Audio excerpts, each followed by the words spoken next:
तो class 10th इस video में हम देखेंगे some application of trigonometry exercise 9.1 का क्वेश्चन नंबर 11।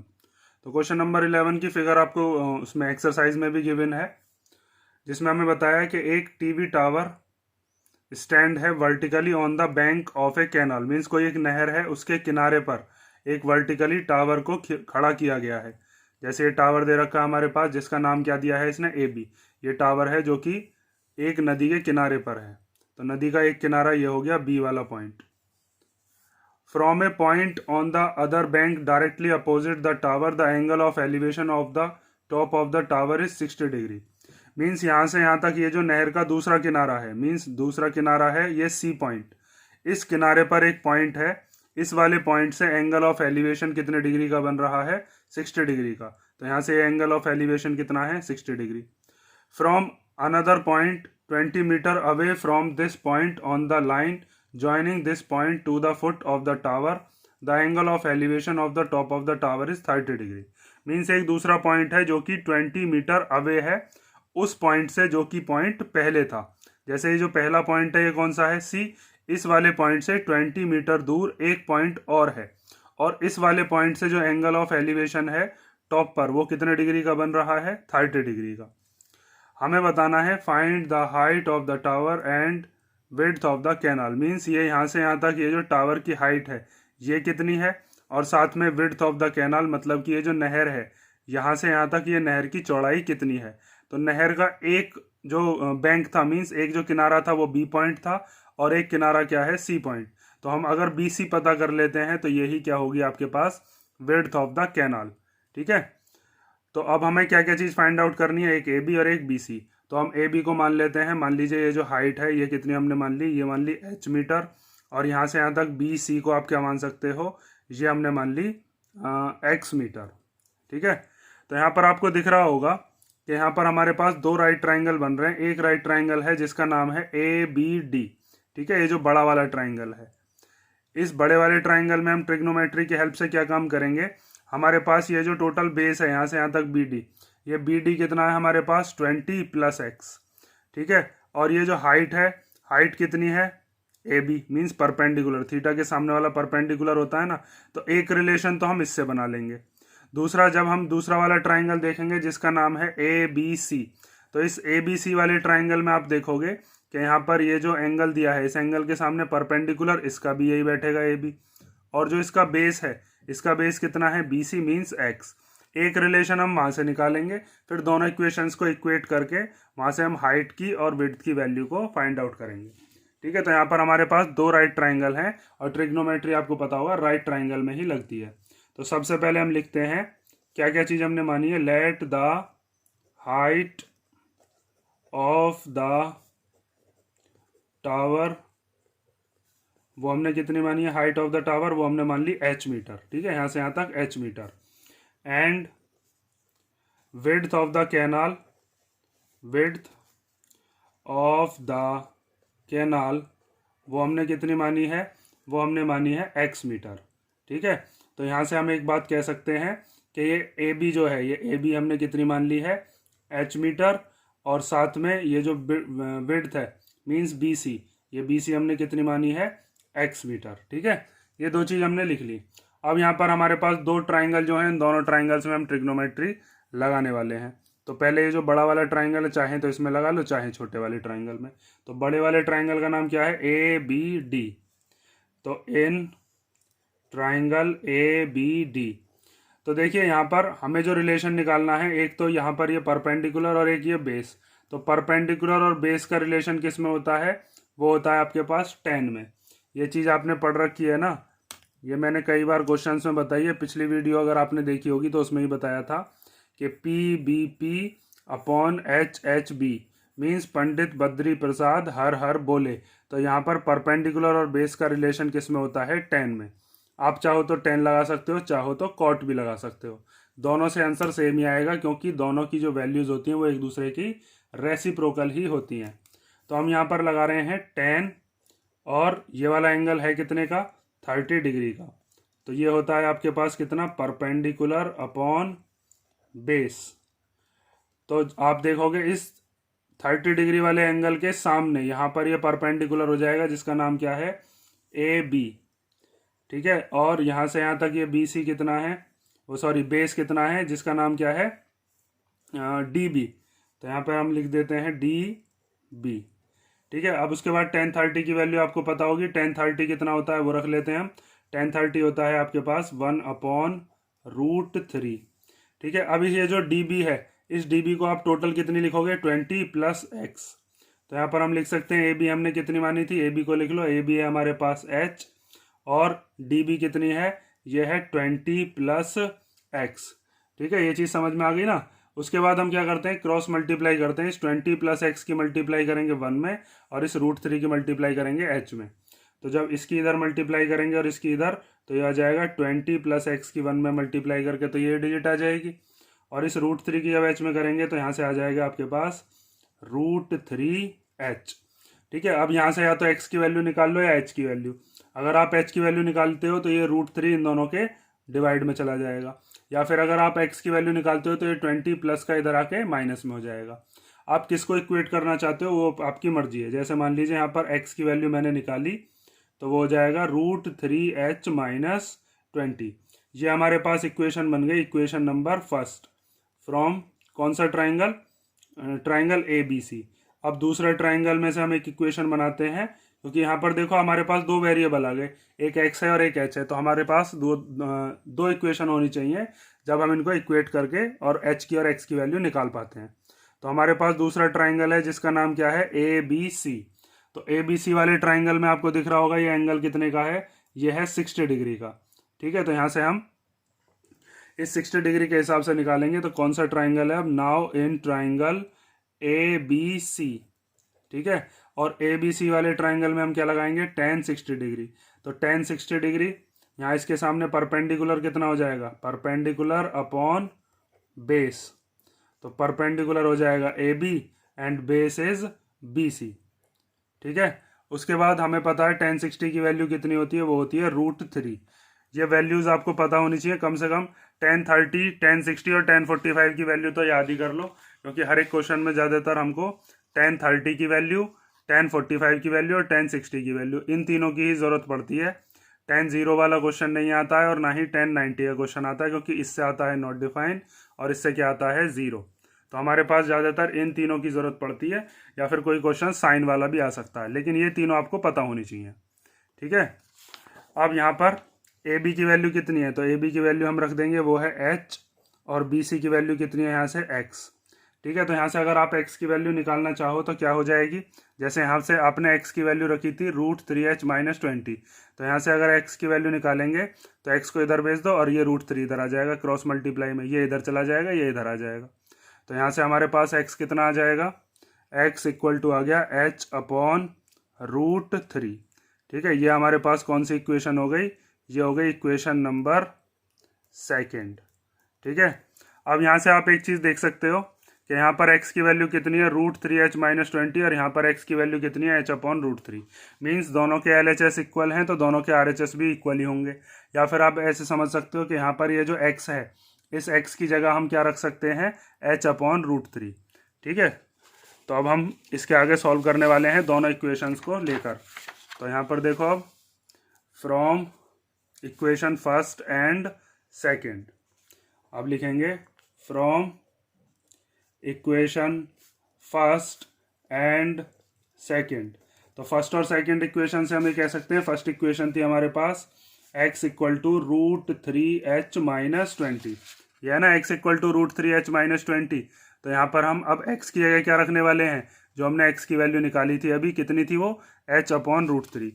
तो यहाँ पर आप रख लो x equal to h/√3, h/√3 equal to √3h - 20। अब इसको आगे फर्दर जब हम सॉल्व करेंगे तो यहाँ पर कैसे सॉल्व करना है, जो h वाले हैं उनको एक तरफ कर लो और जो डिजिट्स हैं उनको एक तरफ कर लो। तो यहाँ पर आपको डिजिट दिख रही होगी कितनी है, -20, और h वाला एक तो ये है √3h और एक h वाला ये है, तो इन दोनों को एक तरफ कर लो और 20 को एक तरफ।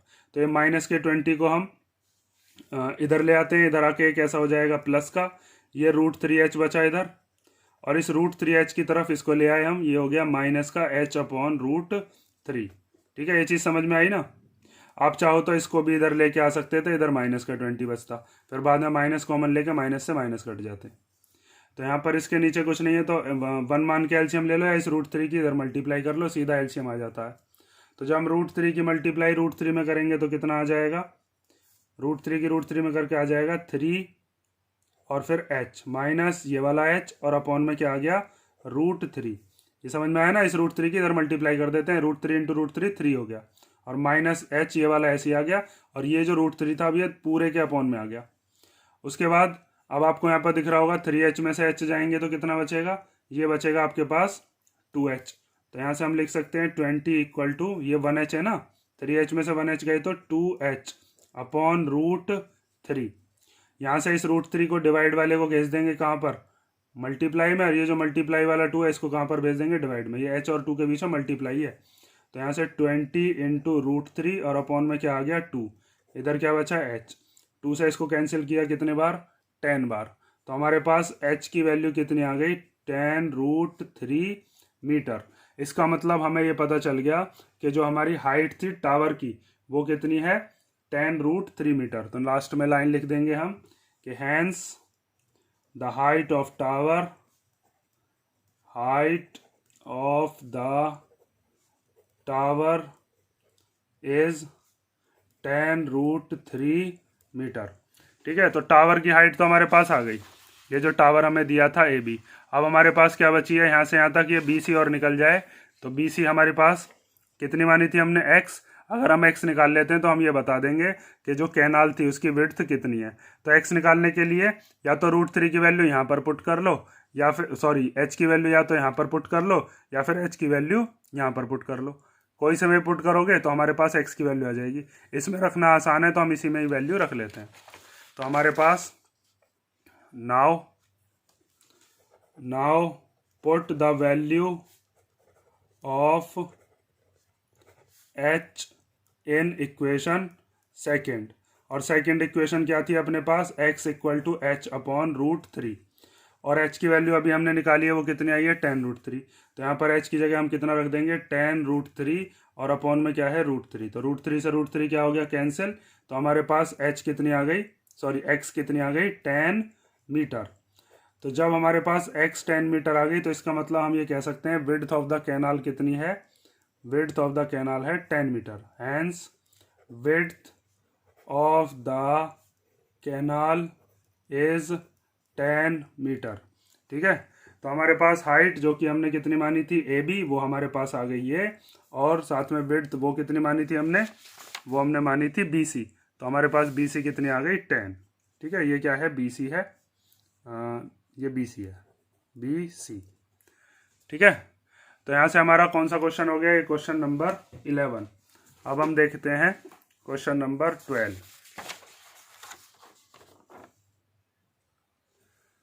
तो नेक्स्ट क्वेश्चन दिया हमें 12, from a point from the top of a 7 metre building the angle of elevation of the top of a cable tower is 60 degree and the angle of depression of its foot is 45 degree, determine the height of the tower.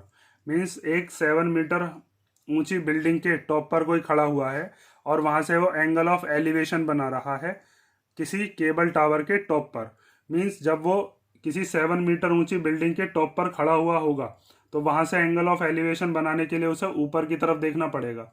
इसका means ये जो cable tower है ये building से भी ऊंचा है, और साथ में वहीं से ही एंगल ऑफ डिप्रेशन बना रहा है केबल टावर के फुट पर। मतलब कि वो जो केबल टावर है उसका जो बिल्कुल बॉटम वाला जो जगह होगी वहां पर जब वो देख रहा है तो कितने डिग्री का एंगल बना रहा है, 45 डिग्री का। और हमें बताना है कि वो जो केबल टावर है उसकी हाइट कितनी है। ये चीज़ मैंने आपको बताई थी ना कि एंगल ऑफ एलिवेशन बनाने के लिए, जैसे मान लीजिए उसकी आंखें यहाँ पर है, तो एंगल ऑफ एलिवेशन बनाने के लिए उसने ऊपर देखा होगा, हॉरिजॉन्टल लेवल से अगर ऊपर की तरफ एंगल बनता है तो उसको हम कहते हैं एंगल ऑफ एलिवेशन। और उसको करने के लिए हमारे पास हमारा जो सर है, मीन्स एंगल ऑफ एलिवेशन बनाने के लिए हमको अपना सर रेज करना पड़ता है, ऊपर की तरफ उठाना पड़ता है। और एंगल ऑफ डिप्रेशन क्या होता है, मान लीजिए उस इंसान की जो आंखें हैं वो यहाँ पर हैं, तो अगर वो किसी नीचे वाली चीज़ को देख रहा होगा तो हॉरिजॉन्टल लेवल और लाइन ऑफ साइट इन दोनों के बीच का जो एंगल होगा वो एंगल ऑफ डिप्रेशन कहलाएगा, लेकिन हॉरिजॉन्टल लेवल के नीचे की तरफ होना चाहिए। और जब भी ऐसा कोई केस होगा तो उसके लिए हमको अपना सर जो है वो कैसा करना पड़ेगा, लोअर मीन्स नीचे की तरफ हमको देखना पड़ेगा, तभी हम वहाँ पर क्या बना पाएंगे, एंगल ऑफ डिप्रेशन। तो यहाँ पर आपको ये समझ में आ गया होगा। अब मैं इसकी फिगर बनाता हूँ तो आपको और थोड़ा डिटेल समझ में आएगी। यहाँ पर हम दो चीज़ बनाते हैं, एक तो केबल टावर और साथ में एक बिल्डिंग जिसकी हाइट कितनी है 7 मीटर। तो मान लीजिए जैसे यहाँ से यहाँ तक ये एक बिल्डिंग बना दी गई और इस बिल्डिंग की हाइट कितनी है 7 मीटर। इसके टॉप पर कोई खड़ा हुआ है, from the top of 7 metre building, ठीक है। और यहाँ पर मान लेते हैं ये क्या है, इसका ये ग्राउंड लेवल है जहाँ पर ये बिल्डिंग और टावर खड़े हुए होंगे, ठीक है, ये ग्राउंड मान लिया। अब यहाँ से क्या काम करना है, यहाँ से हम एक केबल टावर बनाते हैं। तो केबल टावर थोड़ा मैंने क्या बनाया, बड़ा। अब ये बड़ा क्यों बनाया है कि देखो जब कोई बंदा यहाँ से देख रहा होगा इसके टॉप से, तो इसके टॉप से देखने के बाद उसका जो हॉरिजॉन्टल लेवल है वो तो ऐसे हो जाएगा, हॉरिजॉन्टल लेवल ऐसे हो गया, तो angle of elevation horizontal level से ऊपर की तरफ बनेगा। तो एंगल ऑफ एलिवेशन बनाने के लिए जब ही वो यहाँ पर टॉप पर देख पाएगा, जो कि कितने डिग्री का एंगल बनेगा, 60 डिग्री का। तो यहाँ पर अब हम क्या काम करने वाले हैं, यहाँ से हम बना देते हैं, ये हो जाएगा आपका हॉरिजॉन्टल लेवल। तो ये हो गया हॉरिजॉन्टल लेवल। इस टावर का हम नाम दे देते हैं, मान लीजिए ये नाम हो गया यहाँ पर ए और यहाँ पर क्या नाम हो गया बी, ठीक है। और इसका भी नाम दे दो, ये जो बिल्डिंग है इसका नाम हो गया सी डी। तो ये हो गया आपके पास, ये क्या है, हॉरिजॉन्टल लेवल, ठीक है, ये चीज़ याद रखना। हॉरिजॉन्टल लेवल से अब ऊपर की तरफ जो एंगल बनता है वही क्या होता है आपका एंगल ऑफ एलिवेशन। तो यहाँ पर ये जो बन जाएगा ये बनेगा एंगल ऑफ एलिवेशन। तो इसको ज्वाइन कर दिया हमने, और ये वाला एंगल कितने डिग्री का है, 60 डिग्री का। तो ये हो गया 60 डिग्री, ठीक है। और इस पॉइंट का भी नाम दे देते हैं, मान लीजिए इस पॉइंट का नाम है ई, ठीक है। यहाँ पर ये 90 डिग्री है, यहाँ पर भी ये कितना है, 90 डिग्री। अब उसके बाद ध्यान से देखो, अब इसने कहा था the angle of depression of its foot is 45 degree. तो यहाँ पर ये जो केबल टावर है, केबल टावर का ये तो हो गया टॉप, ये क्या हो गया, टॉप ऑफ टावर। और ये क्या हो गया, ये हो गया foot of tower, foot of tower, ठीक है। पूरी डिटेल से इसीलिए समझते हो आप कि आपको एग्जाम में भी इसी तरीके से करना होगा, ये नहीं कि डायरेक्ट करके और आप ऐसे ही लिख के चले आओगे। तो यहाँ से आप देख रहे होगे कि जब ये हॉरिजॉन्टल लेवल है और लाइन ऑफ साइट उसकी ये हो जाएगी, यहाँ से लाइन ऑफ साइट बनेगी ये, ठीक है। तो हॉरिजॉन्टल लेवल और लाइन ऑफ साइट के बीच में जो एंगल बनेगा 45, वो ये वाला होगा। तो ये वाला एंगल कितने डिग्री का हो गया, 45 डिग्री का, जो कि एंगल ऑफ डिप्रेशन है। यहाँ से वो खड़ा हुआ देख रहा था नीचे की तरफ। अब यहाँ से इस वाले एंगल के इक्वल हम इस वाले एंगल को लेंगे, ये वाला एंगल इसके क्या कहलाएगा, ये हो जाएगा इसके ऑल्टरनेट। तो ये वाला एंगल कितने का हो जाएगा, ये भी 45 डिग्री का। ऑल्टरनेट एंगल पता है ना आपको, ऑल्टरनेट एंगल कैसे होते हैं, जब आपने पैरेलल लाइंस पढ़ी होंगी तो पैरेलल लाइंस में ये चीज़ बताई गई थी कि अगर दो पैरेलल लाइंस हैं उनको काटती हुई ये लाइन है, तो ये पैरेलल लाइंस के बीच में जो ट्रांसवर्सल होती है, एक एंगल तो आता है इसमें इधर की तरफ और एक एंगल आता है इधर की तरफ, ठीक है। एक एंगल ये वाला और एक एंगल ये वाला, ये कैसे कहलाते हैं आपस में, ऑल्टरनेट। मीन्स इन दोनों लाइन के ये अंदर होने चाहिए और एक लाइन के इधर हो और एक लाइन के इधर हो, और साथ में एक ऊपर वाली लाइन पर हो एक नीचे वाली लाइन पर हो। इनको हम कहते हैं ऑल्टरनेट, या फिर इनको आप ऐसे भी समझ सकते हो जो जेड में बनते हैं, एक इधर और एक इधर, या फिर उल्टे जेड में बनने वाले। ये चीज़ आपने पढ़ी होगी ना, ऑल्टरनेट एंगल्स ऐसे इक्वल होते हैं पैरेलल लाइंस में। तो ये हॉरिजॉन्टल लेवल और ग्राउंड लेवल ये दोनों आपस में पैरेलल होते हैं, और यहाँ से ये वाला एंगल और ये वाला एंगल क्या हो गए, ये हो गए आपके ऑल्टरनेट एंगल, ठीक है। यहाँ पर आपको दिख रहा होगा ये उल्टा जेड ऐसे करके बन रहा है। अब हम क्या काम करते हैं, इसके अंदर हमको क्या निकालनी है, हाइट ऑफ द टावर। तो देखो यहाँ से यहाँ तक की जो हाइट है ये हमें कितनी गिवन है, ये है 7। तो यहाँ से यहाँ तक ये जो ई बी है ये भी कितनी हो जाएगी, ये भी 7 ही हो जाएगी। और ए ई को हम कितना मान लेते हैं, इसको हम मान लेते हैं एच, ठीक है। तो ये पूरी की पूरी ए बी जो है ये कितनी हो जाएगी, ए बी हो जाएगी हमारे पास H+7, ठीक है। और ये हमें ए बी ही फाइंड आउट करनी है, जो कि H और 7 को निकालने के बाद हमें पता चलेगी। तो यहाँ पर आप ध्यान से देखोगे कि सॉल्व हम करेंगे कैसे। तो हमारे पास इसके अंदर भी हमको राइट ट्राइंगल देखने हैं, कौन कौन से, उस चीज़ पे ध्यान दो। तो देखो एक तो ट्राइंगल लूंगा मैं, कौन सा, CDB। ये वाला जो राइट ट्राइंगल है इसके अंदर यहाँ पर आपको दिख रहा होगा एक 90 डिग्री बना हुआ है, ठीक है। तो यहाँ पर इसको थीटा मानकर इसको थीटा मानने के बाद इस थीटा के सामने ये क्या हो जाएगा, ये हो जाएगा परपेंडिकुलर, ये क्या हो जाएगा, बेस। ठीक है, इस वाले ट्राइंगल से हम क्या निकाल लेंगे, बी डी। और जब हमारे पास बी डी आ जाएगा तो जितनी बी डी होगी उतनी ही सी ई होगी। भाई जितनी दूरी ये है इतनी ही दूरी ये है।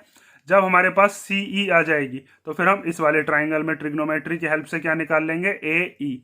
और जब हमारे पास ए ई आ जाएगी तो ए ई में हम ई बी को प्लस कर देंगे, मीन्स एच में 7 को प्लस कर देंगे, तो पूरी टोटल हाइट हमारे पास आ जाएगी। समझ में आया ना। पहले हम इसको निकालेंगे, इसकी हेल्प से आ जाएगा सी ई, और सी ई की हेल्प से ए ई, और फिर ए ई में ई बी को क्या कर देंगे, प्लस। ठीक है, तो ये आपको समझ में आ गया होगा। अब इसका सॉल्यूशन देखो कि आपको किस तरीके से वहां पे रिप्रेजेंट करना है। तो हमने सबसे पहले इसमें क्या क्या चीज मानी है उसको हम लिख लेते हैं।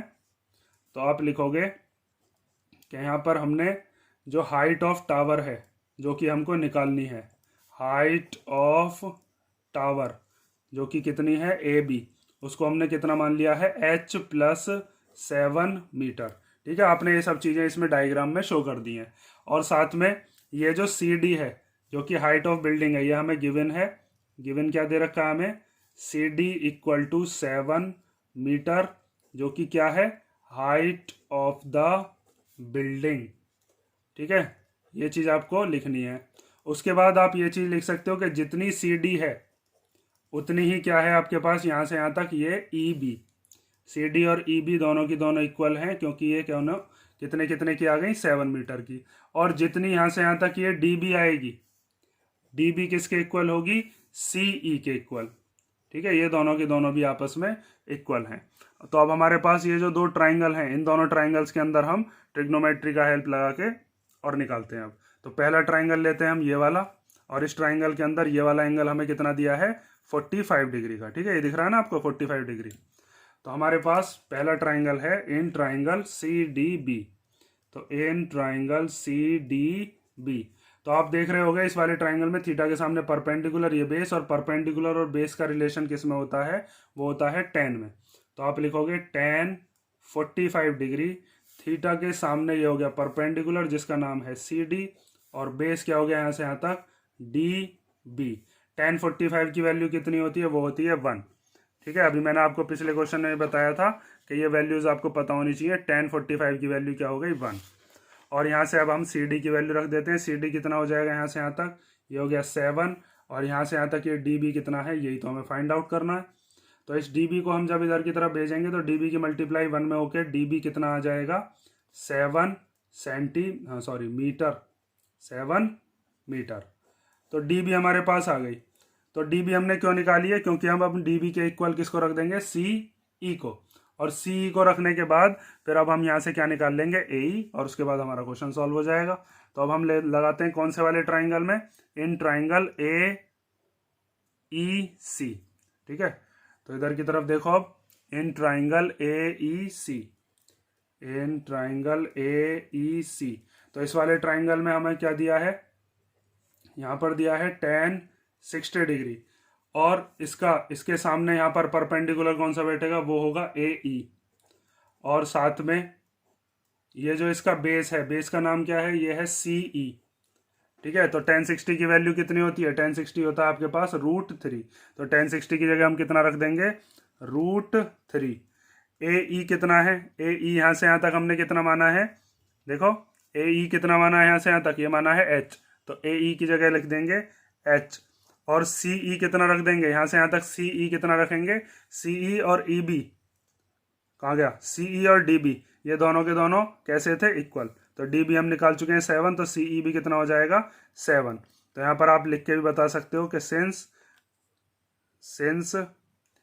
डी बी किसके इक्वल था, सी ई के दोनों कितने के हैं, ये 7 मीटर के। ठीक है, अब उसके बाद क्या काम करते हैं, हमारे पास इस 7 को हम इधर की तरफ भेज देते हैं, तो हमारे पास h आ जाएगी कितनी, 7√3। तो अब आप इधर देखो, इधर की तरफ सॉल्व कर देते हैं। तो हमारे पास आता है कि h इक्वल टू हमारे पास आ गया 7√3 मीटर। अब ये जो h आया है, ये h बस इतनी हाइट है यहाँ से लेकर यहाँ तक की ए ई, और बल्कि जो हमारी टावर की हाइट थी वो कितनी थी, h + 7। तो यहाँ पर h की जगह क्या रख देंगे हम, 7√3। तो यहाँ पर आप लिखोगे कि जो ए बी है वो हमने माना था h + 7 मीटर, और h की वैल्यू हमारे पास कितनी है, h की वैल्यू हम रख देते हैं, h आ गया हमारे पास 7√3 + 7 मीटर। इन दोनों में से क्या कॉमन आ जाएगा, 7, और जब इसमें से 7 कॉमन ले लिया तो यहाँ पर क्या बचा, √3। 7 में से 7 कॉमन ले लोगे तो क्या बचेगा, 1। पता है ना, ये 7 के टेल में 7 कितनी बार आता है, 1 बार, तो यहाँ पर 1 बचा। 7 के टेल में 7√3 कितनी बार आएगा, तो √3 बार, तो √3 बचा। ठीक है, तो अगर आप इसके अंदर मल्टीप्लाई करते हो दोबारा से यही चीज़ आ जाएगी, 7 की √3 में करके 7√3 आ जाएगा, और 7 की 1 में करके 7 आ जाएगा। तो हमारे पास हाइट ऑफ द टावर कितनी आ गई, 7, रूट के उसके ब्रैकेट के बाहर और ब्रैकेट के अंदर √3 + 1। तो हम लिख सकते हैं hence height of the tower, height of the tower is 7√3 + 1 metre. ठीक है, तो यहाँ से आपका कौन सा क्वेश्चन हो गया, यह क्वेश्चन नंबर हो गया 12। अब हम नेक्स्ट क्वेश्चन देखते हैं, क्वेश्चन नंबर 13। तो क्वेश्चन नंबर 13 दिया है, as observed from the top of a 75 metre high lighthouse from the sea level the angle of depression of 2 ships are 30 degree and 45 degree. Means कहाँ से observation की जा रही है, एक 75 मीटर ऊंचा एक लाइट हाउस है, समुद्र के लेवल से, सी लेवल से कितने ऊपर, 75 मीटर के ऊंचा एक लाइट हाउस है, उसके टॉप पर हम खड़े होकर किसी चीज़ को ऑब्जर्व कर रहे हैं। और वो चीज़ क्या है, 2 शिप्स हैं। उन दोनों शिप्स पर जब हम देख रहे हैं तो देखो ऊपर की तरफ से हम देख रहे होंगे लाइट हाउस के टॉप से, और वो शिप कहाँ पर आ रहे होंगे, बिल्कुल समुद्र के लेवल पर। तो समुद्र के लेवल पर जब आप देखोगे लाइट हाउस के टॉप से, तो वहाँ पे एंगल ऑफ डिप्रेशन ही बनेंगे। तो एंगल ऑफ डिप्रेशन कितने कितने डिग्री के हैं, एक शिप का तो बन रहा है 30 डिग्री का, और एक कितने का है, 45 डिग्री का। If one ship is exactly behind the other, एक शिप जो है वो दूसरे वाले शिप के पीछे है, ठीक है, जस्ट पीछे। On the same side of the light house, दोनों ही शिप्स जो हैं वो लाइट हाउस के एक ही तरफ बन रहे होंगे। ये नहीं है कि लाइट हाउस यहाँ पर है, एक शिप इधर और एक शिप इधर, ऐसा नहीं है। अगर लाइट हाउस इधर है तो एक शिप इधर होगा और दूसरा शिप उसी के पीछे होगा। ठीक है, तो दोनों के दोनों शिप एक ही तरफ इसने बताए हैं। Find the distance between the 2 ships, हमें बताना है कि दोनों शिप्स के बीच में कितने की दूरी है। तो सबसे पहला काम हम क्या करेंगे, इसके अंदर फिगर कंप्लीट करते हैं। फिगर कंप्लीट करने के बाद ये जो प्रॉब्लम है ये पूरी की पूरी हमें समझ में आ जाएगी, बिल्कुल क्रिस्टल क्लियर। तो सबसे पहले हम बनाते हैं एक लाइट हाउस, और उस लाइट हाउस का हम कुछ नामकरण कर देते हैं। उसका नाम क्या दिया है हमने, तो मान लीजिए एक लाइट हाउस है, ये लाइट हाउस हो गया, जिसका नाम हमने क्या दे दिया, AB। यहाँ पर क्या हो गया, ये हो गया टॉप ऑफ लाइट हाउस।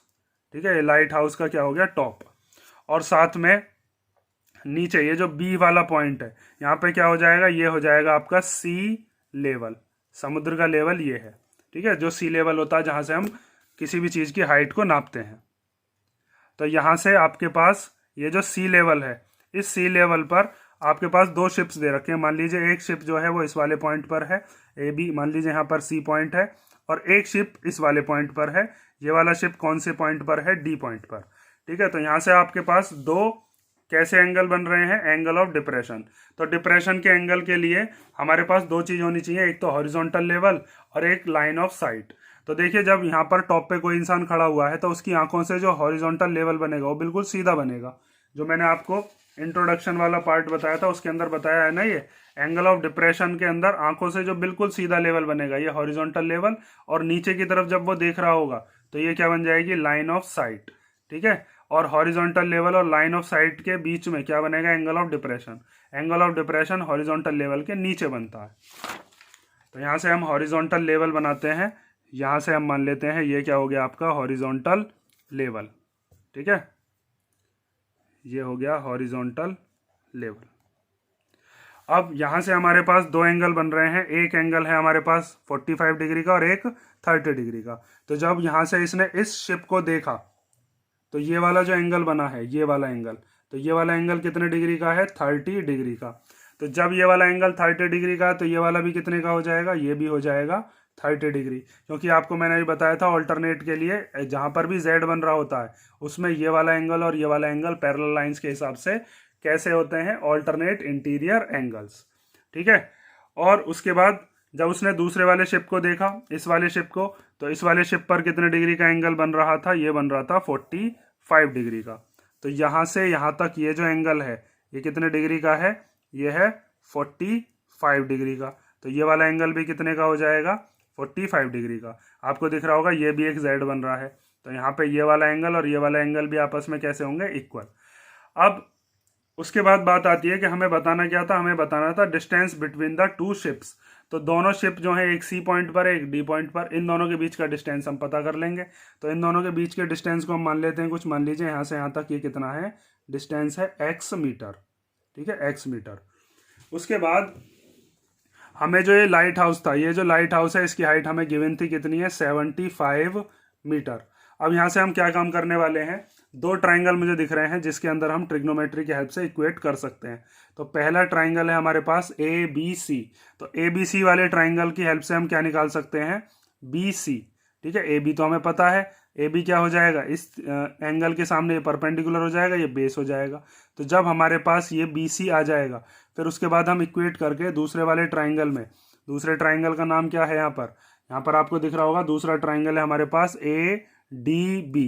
तो ए डी बी के अंदर परपेंडिकुलर तो इसका भी यही बैठेगा और बेस इसका बैठ जाएगा यहाँ से यहाँ तक, जिसका नाम क्या है, डी बी। तो डी बी के अंदर ये वाली हमें निकालनी है, ये हम निकाल चुके होंगे पहले ही, जब इस वाले ट्राइंगल में निकाल ली होगी हमने। तो वहां से हमारे पास क्या आ जाएगी, ये एक्स आ जाएगी। समझ में आया ना।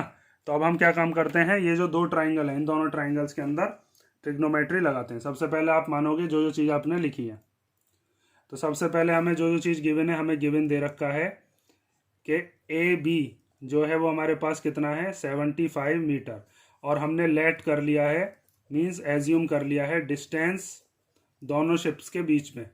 Let the distance between the ships, वो कितना हो गया है, वो हमने मान लिया है x मीटर, ठीक है। तो आपके पास एक ट्राइंगल दिख रहा होगा, ये छोटा वाला ट्राइंगल है, इसका नाम है ए बी सी। पहले इसमें ट्रिग्नोमेट्री लगाते हैं, इन ट्राइंगल ए बी सी। तो इसमें यहाँ पर थीटा कितना गिवन है, 45, और 45 के सामने परपेंडिकुलर ये बेस, तो परपेंडिकुलर और बेस का रिलेशन tan में होता है।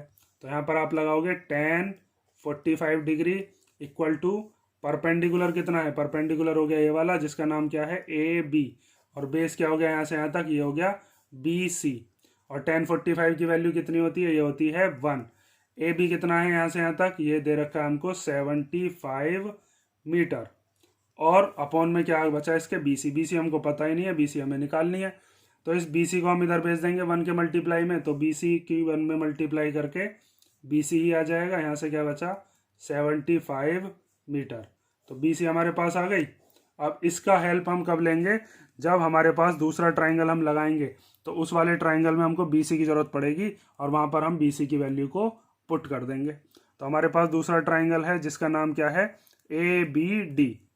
तो अब दूसरे ट्राइंगल में देखो, in triangle A B D, तो यहाँ पर भी ये जो एंगल दिया है, इस एंगल के सामने ये क्या हो जाएगा, यहाँ से यहाँ तक परपेंडिकुलर हो जाएगा ए बी, और बेस क्या हो जाएगा यहाँ से यहाँ तक बी डी। और tan कितना लगाना है यहाँ पर, 30 डिग्री।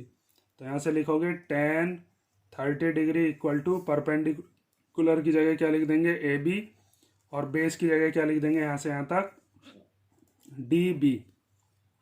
तो हमारे पास tan 30 की वैल्यू हमें पता होती है, वो कितनी है, 1/√3। ए बी कितना है, तो ए बी है हमारे पास यहाँ से यहाँ तक कितना, 75। और अब देखो यहाँ से यहाँ तक ये जो डी बी मानी है, इस डी बी के हम दो टुकड़े कर लेंगे। एक तो यहाँ से यहाँ तक आपने क्या माना है, ये एक्स, और यहाँ से यहाँ तक ये क्या है, ये है बी सी। आप चाहो तो इसको भी कुछ मान सकते थे, चाहो तो ऐसे ही लिख लो।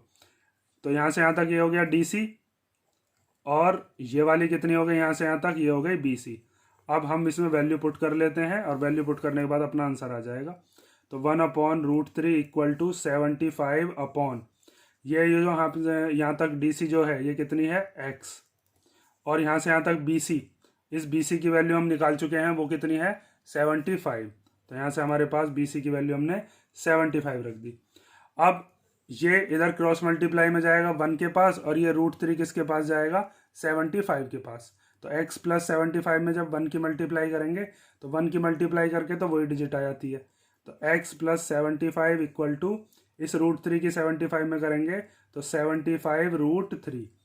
अब ये डिजिट है, ये डिजिट है, दोनों बिछड़े हुए भाइयों को एक पास लेके जाओ, तो हमारे पास इधर की तरफ हमें x छोड़ना है बस, क्योंकि हमें x की वैल्यू निकालनी है। तो x हमने इधर छोड़ दिया, ये अपने भाई के पास जाएगा 75√3, और ये प्लस का 75 इधर आकर माइनस का। इन दोनों में से क्या चीज़ कॉमन आ रही है? इन दोनों में से आ रहा है 75 कॉमन। तो यहाँ से क्या बचेगा? √3, और 75 में से अब 75 ही ले लिया, तो क्या बचेगा वहाँ पर? 1, क्योंकि 75 की टेल में 75 1 बार आएगा।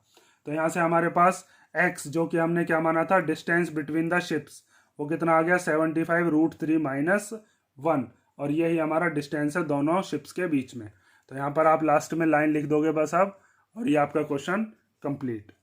तो यहाँ पर हम लिख देंगे hence the distance between the two ships is कितना है? 75√3 माइनस 1 मीटर। ठीक है, दोनों शिप्स के बीच में इतने का डिस्टेंस हमको गिवन है। तो यहाँ से हमारा कौन सा क्वेश्चन कंप्लीट होता है? Question number 13। अब हम देखेंगे नेक्स्ट वीडियो में बाकी के जितने भी इसकी क्वेश्चंस बचे हैं 14, 15 और 16, वो हम नेक्स्ट वीडियो में कवर करेंगे। अगर किसी भी क्वेश्चन में आपको दिक्कत हो तो आप मुझको कमेंट करके बता सकते हो, और साथ में अपने फ्रेंड्स के साथ इसको शेयर कर देना। अगर किसी बच्चे को किसी क्वेश्चन में प्रॉब्लम हो तो बता देना।